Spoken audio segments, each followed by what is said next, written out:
請合掌。南無本師釋迦牟尼佛。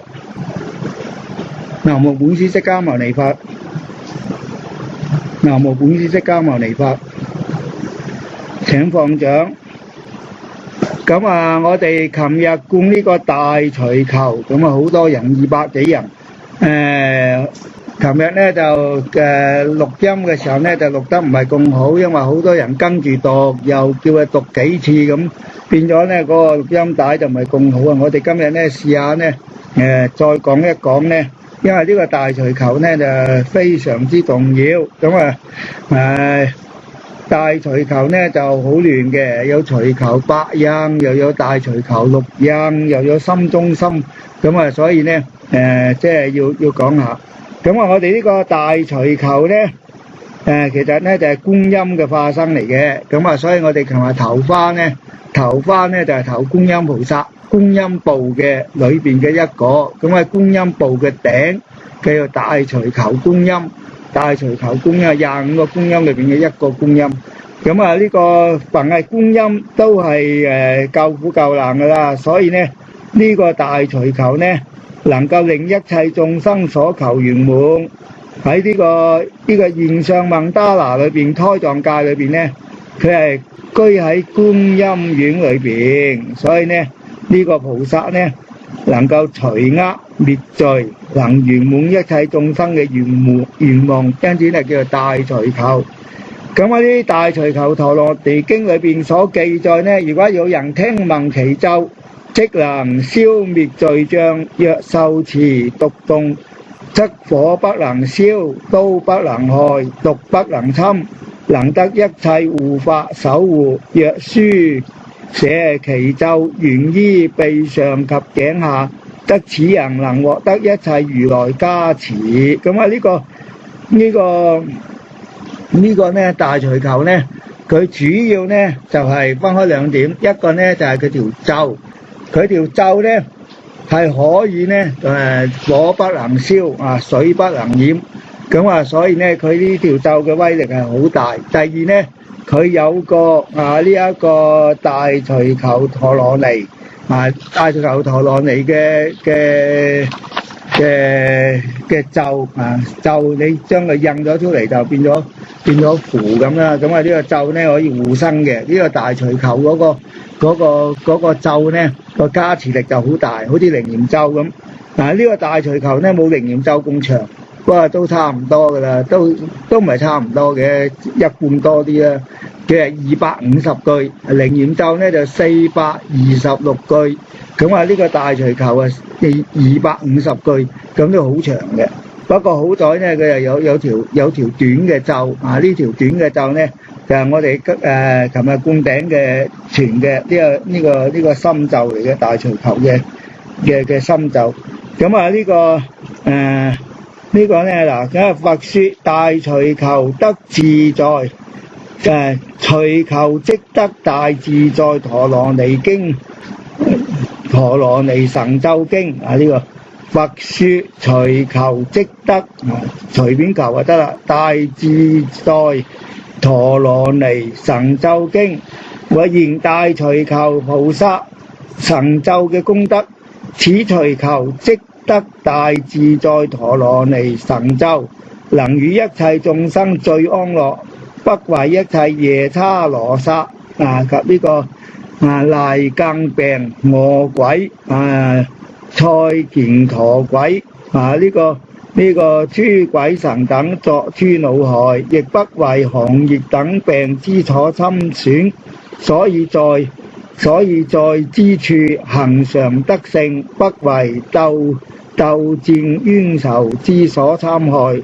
能摧他敵厭鼓咒詛不能為害，先業之罪悉得除滅，毒不能害，火不能燒，刀不能傷，水不能溺不為雷電霹靂及非時惡風暴雨之所損害。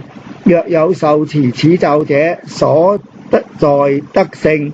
若能書寫戴在頸上，咁做吊墜啦。若喺臂上，咁喺腕上都得嘅。咁腕上面咧就係大隨求嗰嗰個手鐲。手鐲咧，清水寺咧就有個大槌球嘅手鐲，因為清水寺咧有大槌球典嘅。咁呢個大槌球喺日本其實好少人收嘅，但係清水寺咧就有個大槌球典，咁佢有個大槌球手鐲，有條短嘅袖。咁呢個手鐲咧，500蚊日元，即係40蚊到嘅。咁而家網上面賣咧賣50蚊人民幣。咁另外仲有一個咧。係啲法師印出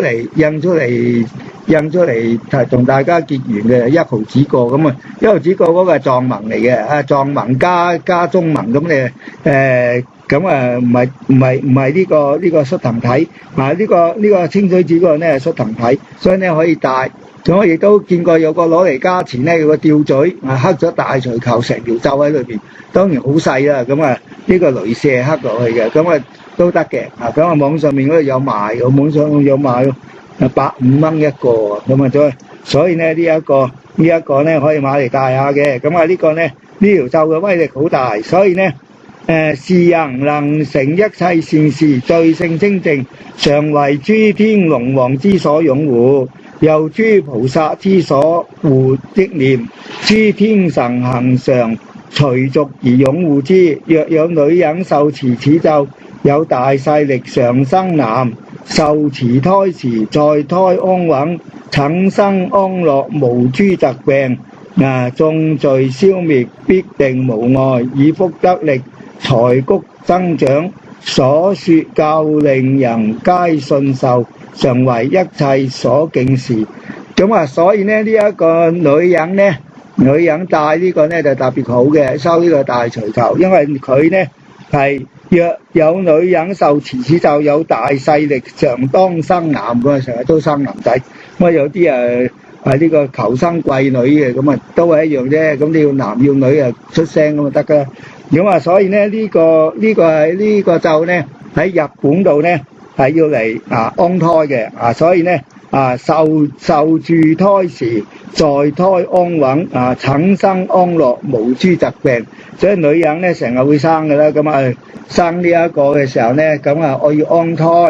咁喺日本呢，就呢個大槌球呢，因為觀音所有嘢都得㗎啦，幾乎千手觀音準提觀音呢個如意輪觀音乜嘢觀音都一樣嘅。咁呢個大槌球觀音有佢嘅特色，大槌球觀音呢就係求子嘅，可以求呢個求子，咁亦都可以呢安胎咁安胎嘅原因呢，就係因為喺呢個普遍光明清淨熾盛如來寶印心無能勝大明王大槌球陀羅尼經裏邊記載，咁喺迦毗羅大城中，當羅睺羅童子仍處於其母耶輸陀羅嘅胎裏邊，即係呢個佛母耶輸陀羅，咁佢羅睺羅呢未生出嚟嗰時呢喺個胎裏邊，咁佢個母呢其母被人掟落火坑，咁掟咗落個火坑裏邊，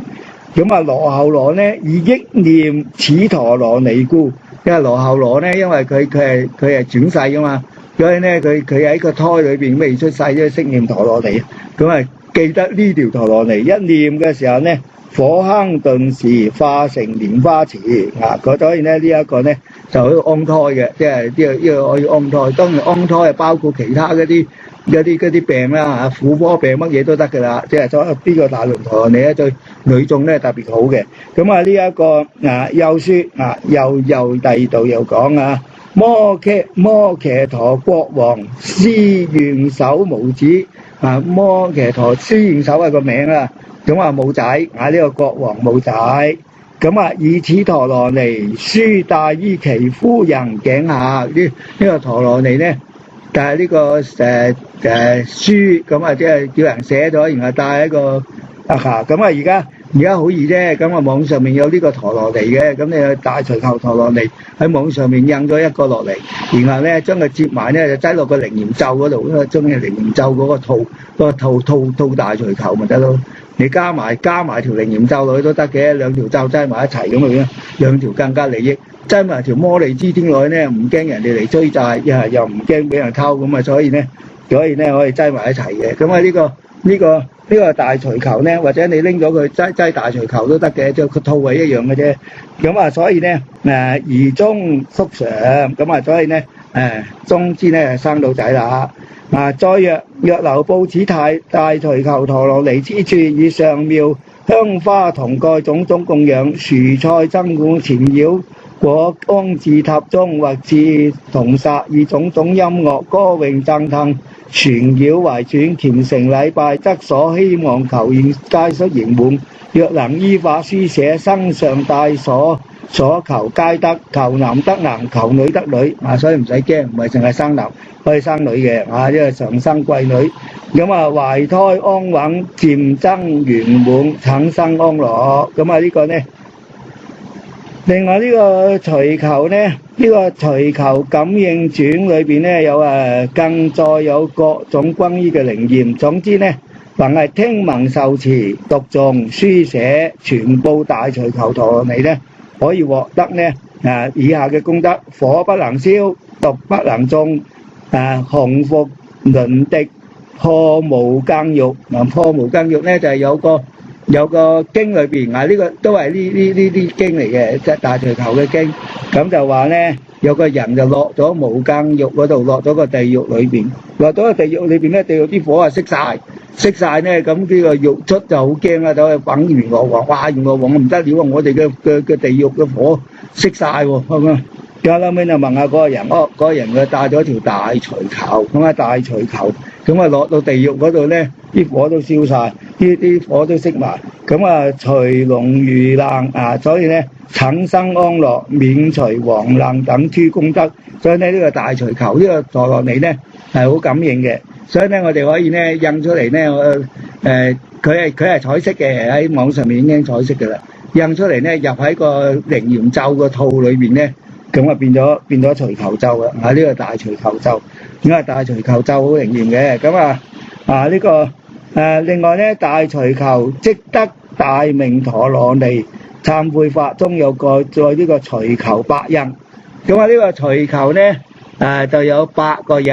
咁呢個而家講呢個大錘球積得陀羅尼明王懺悔法咧，個錘球八印。咁錘球八印咧就唔同咧，呢個脈中八印。錘球咧就有2個八印嘅，一個咧就係脈中八印。脈中八印咧就係大錘球嘅8隻手。咁8隻手咧，每隻手都有個印嘅。咁呢一個咧有一個咧就係顯教八印。顯教八印咧就係講呢個大錘球積得大陀羅尼明王懺悔法。咁錘球八印，第一就係懺悔印，亦名菩提心印。咁所以話佢係顯教咧，因為佢講菩提心嘅。咁個印咧就5股印嘅啫。咁後邊嗰啲印咧嗱，第二咁呢個菩提根本契，契即係印啦，菩提根本印啦，亦名受記頂契印。咁呢個第三如來平等契，呢個呢亦名施清涼契。咁呢個第四如來消除一切毒惡契，亦名歡喜契。咁第五一切蟲得佛記印記契，佢係一切蟲都得佛受記，啲蟲蟻都超度埋。咁第六秘密契，亦名心中印，心中心。咁呢個心中心又另外一樣嘢，心中心又出自第2部經嘅。咁呢個錘球呢個大錘球嘅經呢，係呢一個北空呢個北空三藏譯嘅。咁呢個係開元三大士。咁呢個佛心經品嗰個譯通大錘球陀羅尼呢，嗰個係北魏譯嘅，嗰個係呢一個心中心用嘅。咁呢個呢北魏菩提流志譯嘅。咁呢個呢大錘球呢，呢個係呢一個呢就係顯教八印。顯教八印呢，佢結呢個印，但係念呢係念大咒，大咒呢250句，所以呢睇嚟呢啲人就好少念啊，所以我哋都冇將佢印出嚟。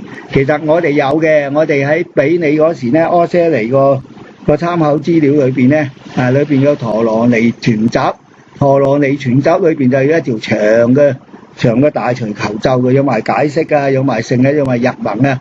咁啊，讀日文咧就好過讀乜嘢啦。咁啊，呢個因為咧啲中文都唔知咩音，我哋一陣間睇落去就知啦。啲中文音咧就好難估佢乜嘢音嘅，因為呢個係2000幾年前，佢係你開元三大士嗰時。開元三大士係唐朝啦，咁啊唐朝嘅時候，咁啊呢個長安即係而家嘅西安啦。咁啊呢個咸陽咧，咸陽即係而家嘅即係秦朝啦，咸陽秦朝嘅首都啊嘛，喺咸陽機場坐車去西安噶嘛。所以呢個西安咧即係長安即係而家屬於而家嘅陝西。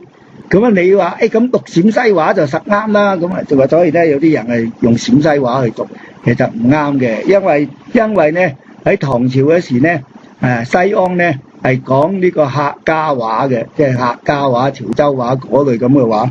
咁啊呢一個喺秦朝咧個國語咧係廣東話嚟嘅，因為嗰時咧秦朝個大將叫做趙佗，帶咗20萬大軍嚟到打呢個安南，打呢個南越呢邊，打呢個南越呢邊咧點知咧上高就秦朝就俾人推翻咗，咁20萬大軍就留咗喺廣東嗰度，就教咗啲人咧廣東話。咁啊廣東話其實係秦朝嘅國語喎，所以咧我哋呢個民國成立嘅時候咧，孫中山就投票，大家投票選國語，選國語咧。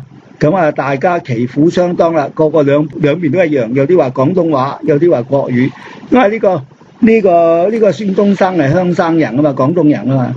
咁啊呢個選嘅時候咧，咁係選國語，一話選廣東話，一話選呢個北方話。咁啊結果咧選出嚟咧，大家一樣。咁啊，孫中山投票，孫中山為咗表示自己大公無私，投咗國語，所以我哋而家都講國語啊要。咁啊，本嚟咧應該講廣東話嘅，孫中山就係諗住最後尾孫中山嗰一票應該投廣東話啦，咁啊講廣東話都好簡單啊嘛。點知孫中山咧為咗表示自己大公無私，咁啊的確係咁嗰時啲。即係咁多朝嘅皇帝都喺北京，咁你整咗個廣東話出嚟，又係麻煩嘅咧。明朝燕王嘅時候已經搬咗去北京咯，咁你明朝清朝都喺北京，幾百年喺北京嗰度都係皇宮嚟嘅，咁你突然間講廣東話咧，咁又冇咁好嘅。咁啊，所以咧呢個陝西話咧並唔係2000幾年前嘅長安話嚟嘅，唔好誤會。咁啊應該客家話睇到啲經咧用客家話嚟讀嘅差唔多。咁啊但係咧都唔準嘅。但係而家好彩，因為呢個開元三大士咧嘅時候呢個空海大師就嚟學呢個日本，學咗拎過去日本，咁佢就保存咗啲梵文，保存咗xuất藤體。因為佢嚟到嘅時候，嚟到中國嘅時候學咗3個月梵文，咁跟啲印度人學咗3個月梵文，咁跟住咧佢將嗰啲梵文嗰啲拎咗過去中國，所以咧而家日本咧每一條咒咧都幾乎有梵文嘅，有梵文加個日本注音落去，咁所以咧呢個係比較準啲啦，至少佢用咗1000幾年啦，咁你要推翻佢咧就好難啦，但係日本都唔係咁準嘅一啲音，因為點解咧？佢冇捲脷音啊，因為咧日本咧佢啲人矮啊，佢條脷短啊，所以咧弘化大師話讀唔到捲脷音，佢哋都係讀唔到㗎啦。所以咧呢個咧就讀普通音，我哋巴扎巴人哋哇扎，咁你佢又讀咗巴啫啦，咁你變咗咁好過藏文啦，西藏文 Bangsa。病就沙多沙馬呀媽到巴拉呀，咁所以咧 Bangsa 同埋哇扎同埋呢個巴字咁你任你揀啦。不過咧你嘅傳承係乜嘢讀乜嘢啦，因為你要由重新讀過咧，要幾十年先至相應，要40年先至相應嘅。你讀錯都冇所謂，40年讀翁媽啲啤命牛呢啲豆就會跳啊！你讀到40年就得。不過咧最好就即刻跟人哋啦，咁啲護法神就跟住照顧你，咁好咯。咁所以咧呢個咧係淺教白人。咁我哋今日灌頂咧傳嘅咧就係密教八印啊，呢個講密教八印。咁啊，我哋首先講呢個根本陀羅尼啊，根本陀羅尼，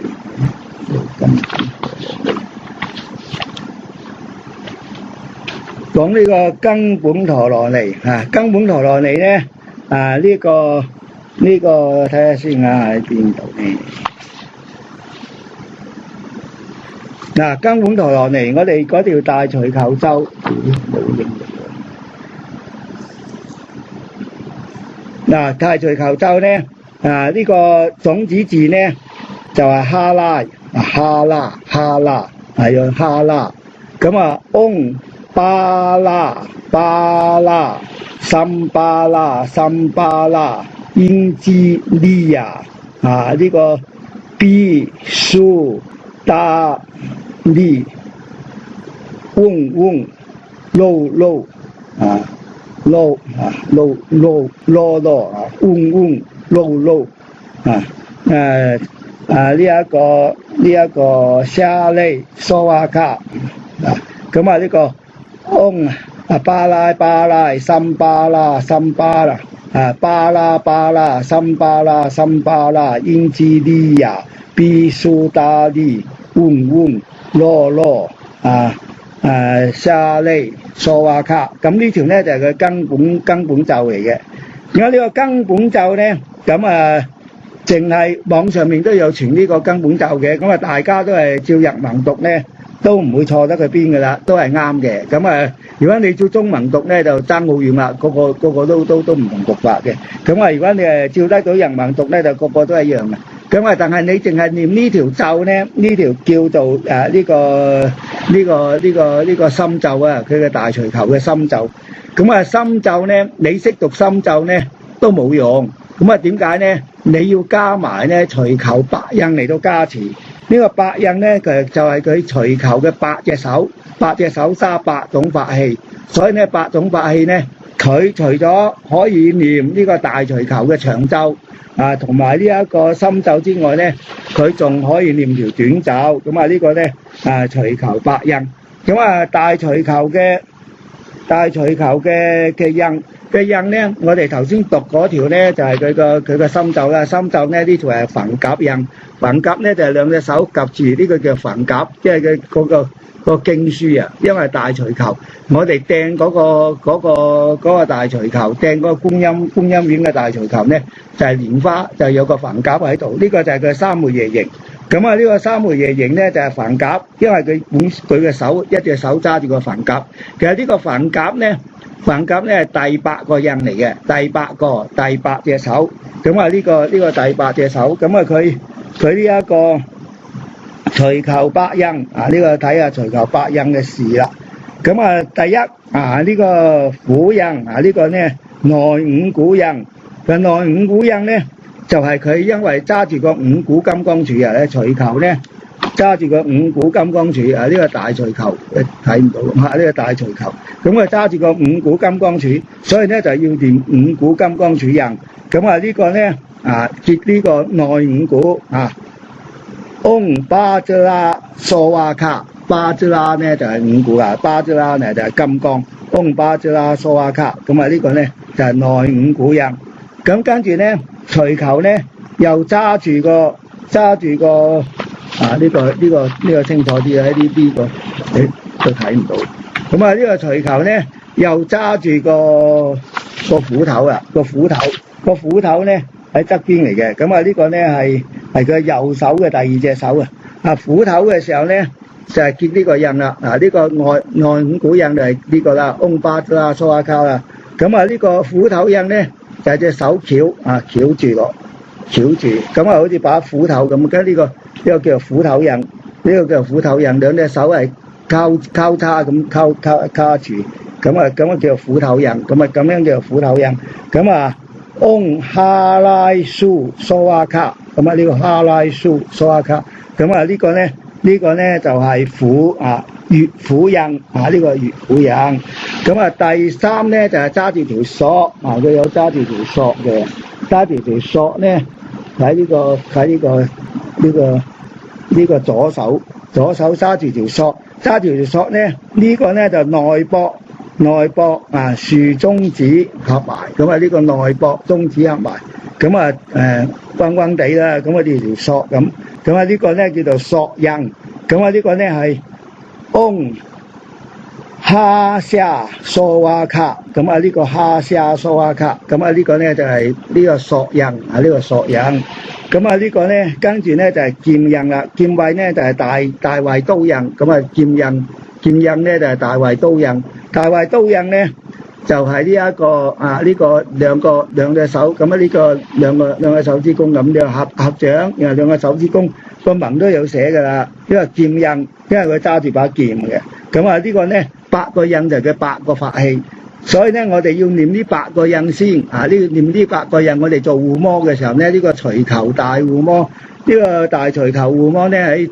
65種護摩裏邊嘅第39個啊，第39個咧就揾到大除球護摩啦。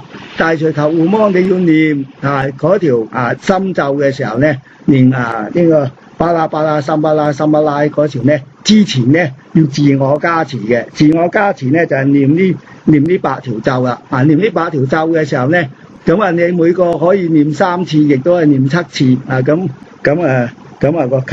個契咧就唔係叫你成日結住嘅，即係契係印咁解啫嘛。所以咧你係印咧係印證咁解，話你灌個頂啊，你要傳個咒咁解，即係表示咧你要學過咁解。所以咧就唔使成日結嘅呢個心中心咧就成日結住個印咧，結2個鐘頭啊，咁呢大件事啊。所以咧其實冇嘅，其實咧如果佢冇學密宗啫，呢個大如法師一陣先講啦。咁呢個咧講到個劍印先，講嚟知呢個大除球8印咧就係佢嘅法器嚟嘅。所以呢條咒咧對女眾嚟講咧特別重要啊，所以咧女眾修呢個大除球咧應該係相應過男眾啲嘅。咁呢個劍印咧就係呢個嗡卡多卡蘇瓦卡，卡多卡蘇瓦卡呢個大衛刀印大衛刀印。咁第4咧就係5輪第5個咧就係輪印，輪印咧就係外膊先。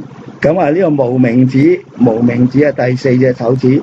咁跟住咧小指相交。咁呢個咧就咁樣呢個小指相交無名指結咗之後咧，小指要相交相交，即係下低嗰度你見到兩隻喺個圖嗰度咧係咁嘅呢個內膊外膊，然後豎起無名指，然後兩隻小指相交。咁呢個咧跟住咧就念嗡沙卡拉蘇瓦卡，沙卡拉蘇瓦卡。咁呢個咧就法輪啦，呢個沙卡拉就係法輪沙卡拉蘇瓦卡。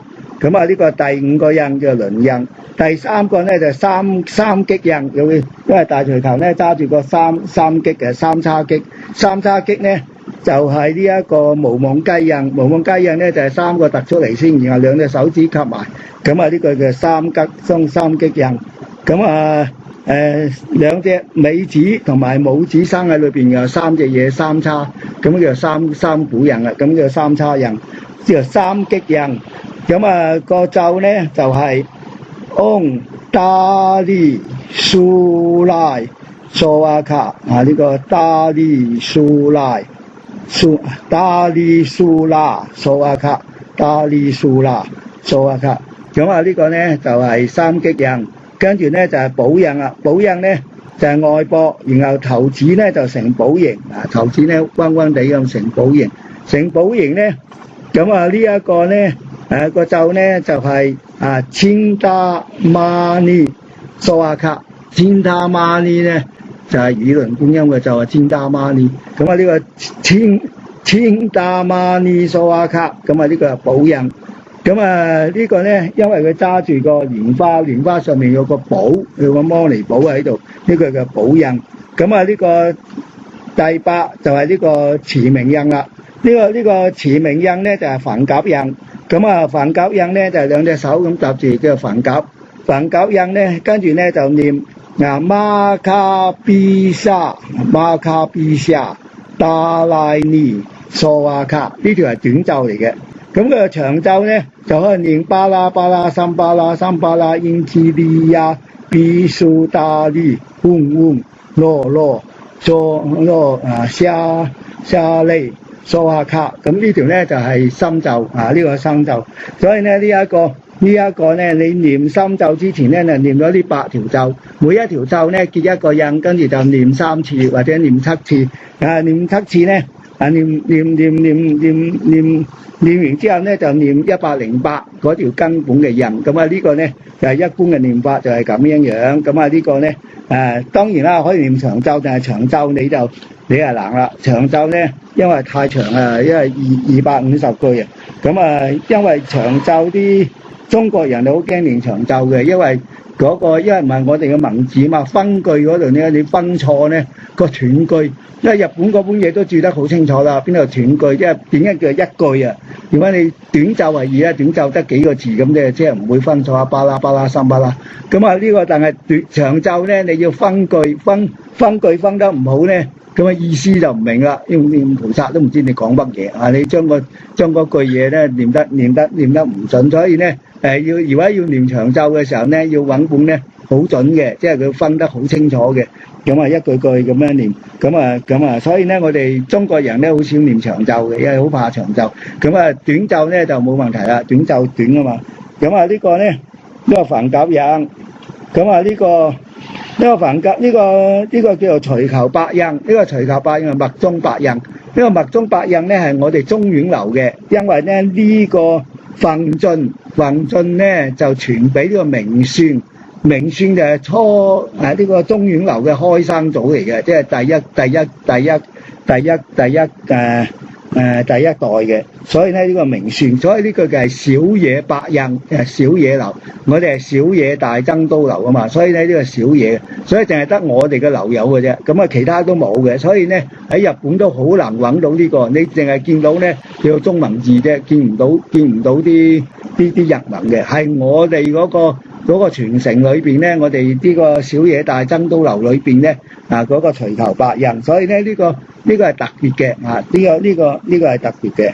呢個隨求百印，呢個咧所以咧要淨係識大隨求印冇用嘅，識埋呢個隨求百印先有用。呢個隨求嘅根本咒咧就係梵甲印嚟嘅。而家咧有啲咧就修呢個心中心嘅，跟住咧就講一講啦。心中心係乜嘢嚟嘅咧？又而家好興啦。以前咧元音老人咧我都睇過啲書嘅，睇過下啦，但係睇下覺得佢好似好神怪咁嘅，冇咩點樣睇，連嗰啲咩見到乜嘢神嚟啊，見到地主嚟都講話，咁嗰啲唔知係乜嘢嚟嘅。所以咧我哋咧講一講個心中心。嗰個心中心咧啲人就收得好勤力嘅。我話就如果咁勤力嚟收咧，收乜嘢咒都得嘅。心中心係出自乜嘢嘅咧？就係出自呢個大愚法師。大愚法師咧就係太虛大師嘅徒弟。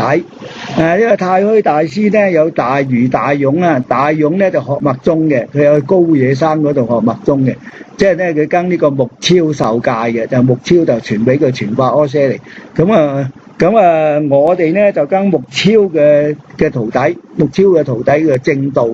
木超傳俾正道傳俾我哋，都係爭一代嘅啫，幾十年都係爭一代。所以咧呢個大愚大勇咧，大勇好啊！如果大勇念咧，佢又唔會念錯啦。不過大愚法師咧，佢係姓李嘅，佢係李宗仁嗰啲人嘅，即係呢啲財閥嚟嘅。以前咧就做官嘅。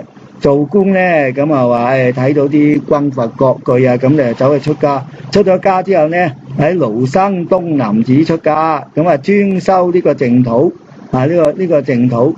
呢個咧，然後咧就拜經，大病幾死，又遇呢一個遇盜賊幾死為共多災難。呢個咧雖然老過厄難，曾不懈怠。呢個講到人生苦短啊，所以就修呢個般舟三昧。呢個般舟三昧咧就係呢一個要90日嘅。而家呢度講咧或者7日又得，9日又得。其實呢個唔得嘅，呢個唔係波州三昧。波州三昧要90日，90日係咪好難咧？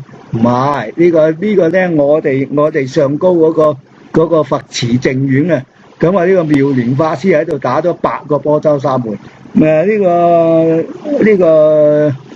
個妙蓮法師總共打咗10個嘅，喺8個咧喺青山嗰度打嘅。青山咧河石隔離嗰個佛慈淨院啊，咁嗰度打咗8個波州三昧。咁我師父係同佢好熟噶嘛，咁就話即係佢打波州三昧嘅時候咧，係即係譬如話大典有4條柱嘅，咁啊綁住條繩。綁住條繩喺度先，咁因為你成日咁樣行咧，你冇嘢扶係唔得噶嘛，但係你唔能夠扶噶嘛，所以就綁住條繩咧，你拉住條繩嚟行啊，唔使行下攰啊嘛。咁啊，第二嗰啲柱咧要圓柱啦，圓柱都唔係咁穩陣啊，你綁晒啲枕頭啊嗰啲，即係因為你行波州三昧嘅時候無情力噶嘛，撞下咁碰落去咧，咁可能受傷都唔定嘅，所以要綁住晒啲軟嘅嘢，咁樣行。咁同埋咧行波州三昧嘅時候咧，你要訓練，你要練過晒。喂，你隻腳，你今日咧行1日，聽日下一次咧行2日，再行到3日，再行到50日、60日，咁你最後尾先至去行90日。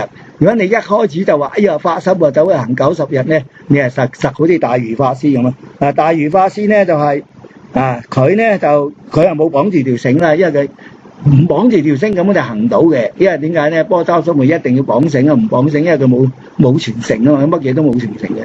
咁呢個咧一定要綁繩，唔綁繩你哋係行唔到嘅，因為你有咩可能咧？人嚟噶嘛，你點可能行90日啫？梗係有條繩拉住。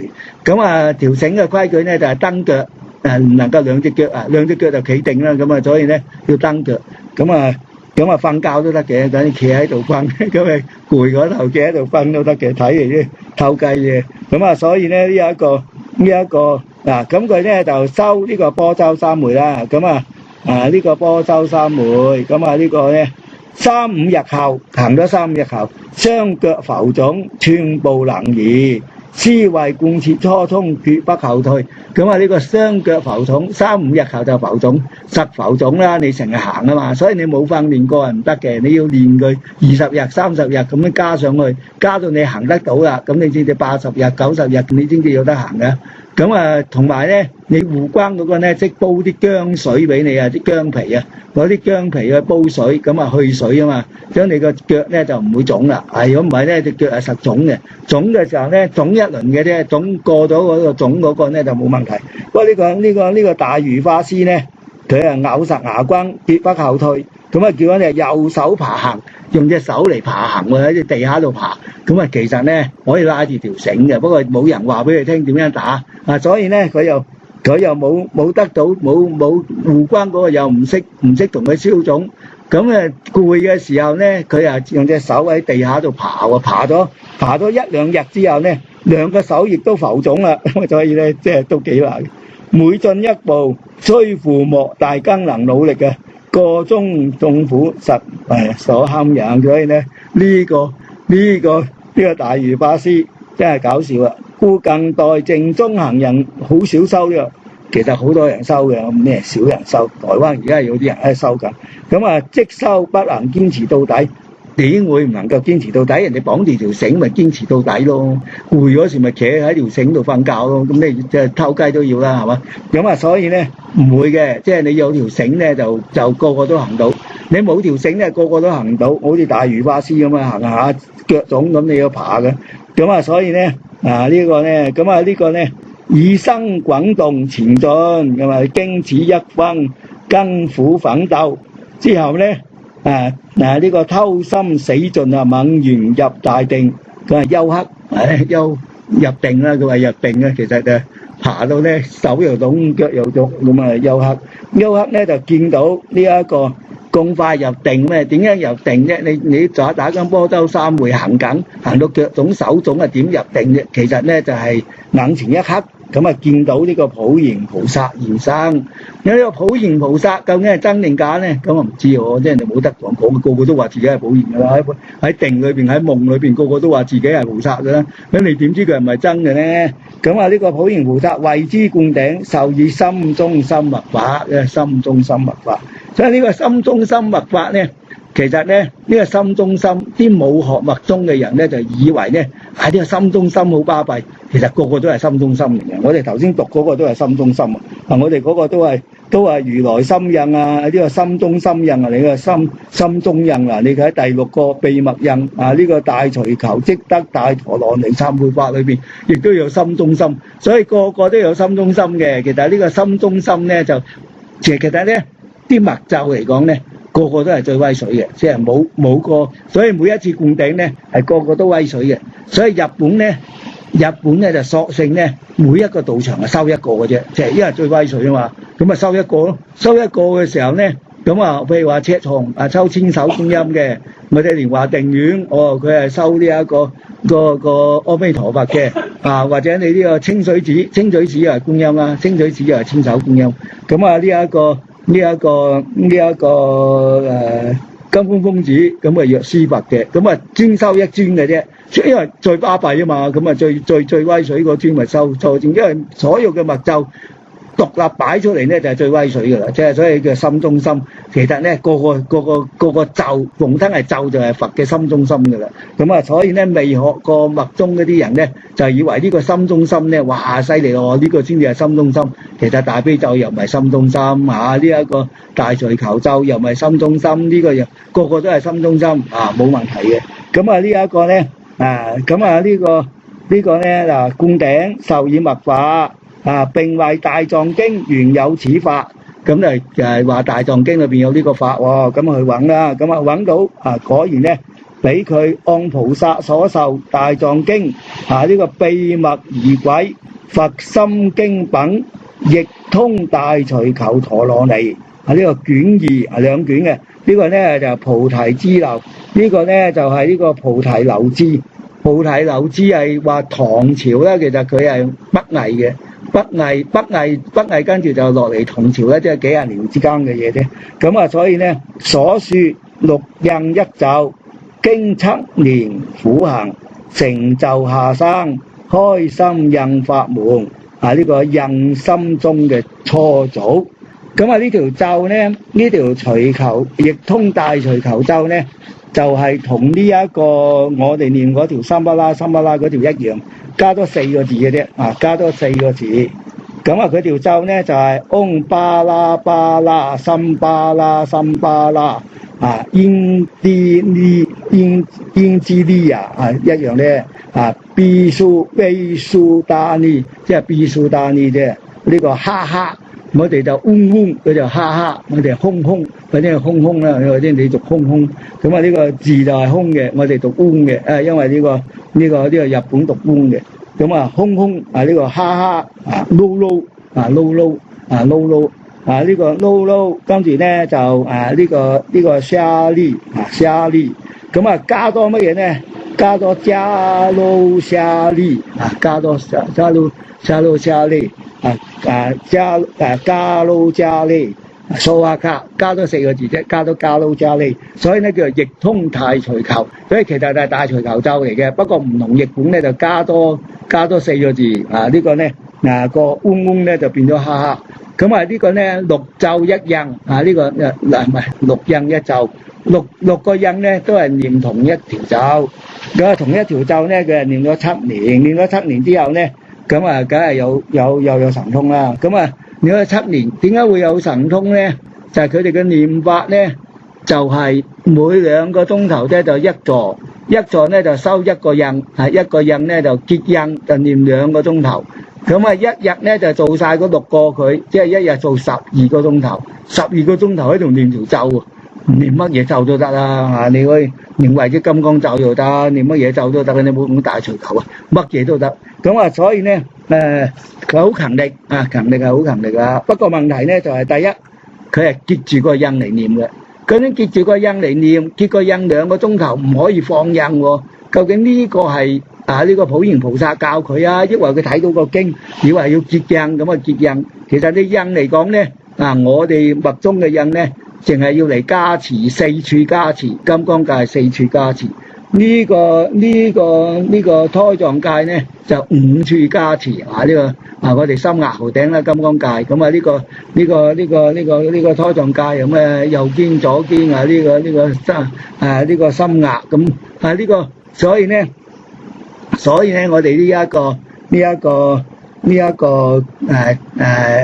4處加持、5處加持，要嚟護生嘅咧可以7處加持、7處加持呢個7處加持咁你最叻俾你練到21次嚟，21次咁好未啊？咁所以咧唔可以成日結住個印嘅，結住個印咧，第一冇咁嘅必要，因為個印咧係要嚟話俾你聽咧，我係學咗咁解，即係你話你有冇學過啊？咁你要結個印俾佢嘛，即係呢個印咧係呢個印證咁解，即係呢個好似你係百虎巡按咁個印咧要審案嗰時攞出嚟威水下，咁跟住就收埋㗎啦，唔通成日擺出嚟咩？所以個印冇理由成日結嘅。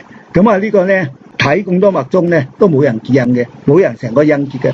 咁藏密更加冇印添啦，佢都失傳喎，嗰啲印都冇嘅。佢咁做完呢個百供印之後咧，咁佢就冇印㗎啦。咁冇印啊，唔好話佢每個菩薩都冇印嘅，佢藏密嗰啲。咁呢個東密嗰啲印咧係4處加持、7處加持。因為咁呢個大瑜法師咧，因為佢唔係修密宗嘅，咁所以咧佢睇到裏邊呢個印巴閉呢個印好嘢，咁一路結住佢念2個鐘頭咁即係都幾難得嘅，好過爬或者即係都好辛苦嘅，你結住個印念2個鐘頭頂住噶嘛，頂住個心，咁你擺喺個心前念2個鐘頭真係，所以咧呢個好難得。咁呢個咧私下生口，為世有此善口方便，為令世人知道有善口方便啦。所以咧到處之處咧略顯神通，咁有少少神通啦，咩以報神嗰啲梗有嘅，你共勤力修，咁有神通，咁講顯啲神通，咁大江南北就為之轟動，咁跟佢學嘅咧有5-6萬人，咁常隨眾咧有200人，入室弟子有200個，咁自知廣大寂靜神通而不誦道，師乃亦裝歸隱4川成都。咁呢個咧，因為啲人咧嚟學神通嘅，所以咧就呢個咧歸隱。呢度咧冇講點解佢會歸隱，因為太虛大師鬧佢話呢啲嘢咧，你叫人哋修神通，你又得啫，你即係你咁勤力咁搏命，你話爬都爬得到喎，咁梗係結個印係幾咁易啫，係嘛？但係修出嚟咧係神通，即係你個心係想修神通嘅，咁你點會修到正法先得㗎？咁就話佢嗰啲唔係正法呢？咁佢即係唔好意思類人啦，咁走去咪埋，走去歸隱。咁佢歸隱咧，佢嘅入室弟子咧就黃雙陸咧。就跟住咧就接佢個法，咁叫做2組啦，印心中第2組。咁呢個咧第3組咧就係圓音老人，圓音老人咧以前係學好多嘢嘅，咁最後尾就學呢個又係參禪乜嘢，咁學呢個。咁我睇過佢嘅書咧，佢係真係12個鐘頭，12個鐘頭咧，12個鐘頭咧就每日收12個鐘頭，2個鐘頭1個印，每一日收晒6個印。咁呢個每日收12個鐘頭，咁係唔係要結住個印嚟念咧？其實係唔使嘅，因為點解唔使咧？因為經裏邊講呢個菩提心印裏邊呢個菩提心印佢第一個印就係菩提心印啦。佢話咧受持此印經濕千遍，此印經受持此印經濕7000遍次修以下諸印，所以咧講7000遍，咁7000遍，咁你結住個印點樣揸念珠數咧？你話唔使念珠數嘅，佢有個方便嘅方法嘅。佢話你照練到每分鐘咧，呢一個念到12次，咁你就去坐坐2個鐘頭就係7000遍嘅，坐2個鐘頭就係1000遍，即係你1個鐘頭嘅都係1個鐘頭，呢個1個鐘頭70幾遍噶嘛，咁你坐到總言之1個鐘頭坐咗2個鐘頭就1000啦，坐咗2個鐘頭念1000，所以咧佢就2個鐘頭一座，咁梗係叫1000啦。修7日，咁第一個印修7日，咁6個印咧就係呢個菩提心印啦。嗱，第一菩提心印咧，因為我哋唔係收佢啊，唔使示範佢嘅印嘅。咁呢個咧呢個印咧係好靈驗嘅，咁裏邊咧可以除疾病啊、北信啊、發菩提心啊、除病嘅。第二個咧就係受菩提心印正呢個第二個咧就係菩提心成就印。成就印咧呢個咧係世間諸病可以醫病。第一個發菩提心咧就係呢個佛聚會諸佛嚟到加持你。第二咧就可以消除所有嘅病。所以佢話呢個第二個印係最重要嘅。咁結咗可以成佛，可以成佛嘅人話未講明係除病啊嘛。咁所以咧呢個講乜？咁第三咧係正受菩提印。正受菩提印咧，咁念呢個咒嘅時候咧，咁呢一個咧就呢個天魔波旬咧自然會降伏噶啦，啲菩薩嚟加持啊，降伏啊，無論朝夕結念滿千遍，十方如來自助其力一切外道諸如法術欲令破者，舉心即破。咁呢個咧正法菩提心印。第四咧如來無印。如來無印咧呢個印咧係呢個度眾生嘅。咁呢個咧呢個印咧此印能攝八方自在力。呢個咧何等為百。咁呢個咧跟住咧唔好講句咁多，因為你都唔知佢講乜嘢啊？不過你全部經喺度啦。咁第五如來善集陀羅尼印。呢個善集陀羅尼印咧就可以咧呢個應念生天，我現病生入諸地獄，或救護眾生，常用此印更無餘也。咁所以咧佢呢個咧係可以救度呢啲地獄咁呢啲。第六咧就係如來語印。如來語印，如來語印咧就係咧從西方來香積童子所以呢個可以求生西方睇。咁所以咧呢6個印6個印我哋就唔詳細講佢，亦都唔結嘅，可以結嘅。咁照佢嗰度個文咁樣結，咁冇必要嘅。不過問題咧就係話佢哋就好勤力嘅。咁而家咧就唔同啦。而家因為咧呢個元音老人咧到最嬲尾嘅時候咧，咁人哋問佢要往生，佢係200年先往生嘅。人哋問佢咧，咁4組咧，咁列傳到你3組啫嘛。咁4組咧，第一組係大如法師啦，第二組係黃雙陸啦，咁第三組就係呢個元音法師啦。咁第4組咧，咁元音法師就話有道自能宏開。如果有道嘅時候咧，就自己能夠宏開啊，所以咧唔揀第4組，因為佢嗰時已經俾人鬧啊，即係結住個印嚟念已經俾人鬧。如果你話唔好結印，即係淨係結印4柱加持喎，結個印21次又好，結個印7次又好，咁就放印，咁打坐，咁你打坐念咒，咁呢個我哋慧積金剛都係咁念啦，慧積金剛慧積金剛你念10萬每日要念800都差唔多2個鐘頭啦，念800。咁呢一個準提念滿90萬，咁呢一個愛染明王要念40萬，都係咁樣啊。咁所以咧，如果你冇堅持話個印一定要結到落尾咧，咁少好多麻煩嘅。咁呢個同正法咧就一樣嘅。咁如果你係堅持咧，咁人哋咧就會懷疑你個法啦。所以你最好咧呢個念7次，咁放印，咁一路念咒，咁前呢啲單念珠，你問你點知幾時到7000遍啊？咁你每7000遍，7000遍計時間你攰嗰時係念得慢啲，精進嗰時係念得快啲，又點準㗎？所以呢啲數唔能夠錯噶嘛，因為呢啲係佛規定嘅數，佛規定嘅數你一定要揸念珠念嘅，揸念珠你係點結印呢？所以呢，你結完七次之後放印，揸住個念珠咁你先至7000次㗎，你唔使一定要坐2個鐘頭，你念滿7000次就收工，咁啊仲好係嘛？即係所以呢念得快、念得耐嘅時候呢，你要快啲嘅嘛，念得熟嗰時要快啲。所以呢，呢一個呢，其實呢，佢哋係好勤力嘅。咁啊而家係講幾多座，咁啊收滿幾多座，一座就2個鐘頭。咁啊而家規定幾多座啦？咁啊而家要求嗰啲弟子呢，只係坐一座嘅啫，一日收一座。一日收一座，幾時收到嚟啊？咪我而家都做14個鐘頭啦，我收都收14個鐘頭啦。你收一座，人哋虛雲老和尚係坐16個鐘頭，你啊收一座2個鐘頭，人哋元音老人都收12個鐘頭啦。所以呢，一座係好多人收嘅啫。咁啊，即係求下大隨求加持，咁啊冇所謂嘅。咁你求下加持，咁你。